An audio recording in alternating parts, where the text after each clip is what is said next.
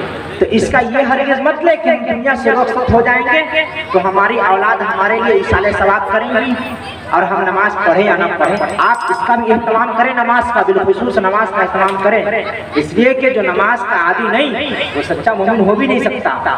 کیوں؟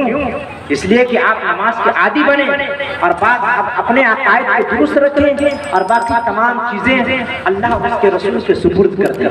بس اپنے عقائد کو درست رکھیں اور نماز کو ترک نہ کریں، مضبوطی سے دم پکڑے رہیں اور کوئی ایسے کام نہ کرے جس کے کرنے سے آپ گنہگار ہو جائیں۔ بس انہی چند جملوں سے گفتگو کو ختم کرتا ہوں۔ مجھ سے بولنے یا آپ کو سننے میں اگر کوئی غلطی ہوئی ہو تو تمام لوگ استغفار پڑھیں۔ استغفر اللہ ربی من کل ذنب واتوب الیہ، لا الہ الا اللہ محمد رسول اللہ صلی اللہ تعالی علیہ وسلم، وما علینا الا البلاغ۔ السلام علیکم ورحمۃ اللہ وبرکاتہ۔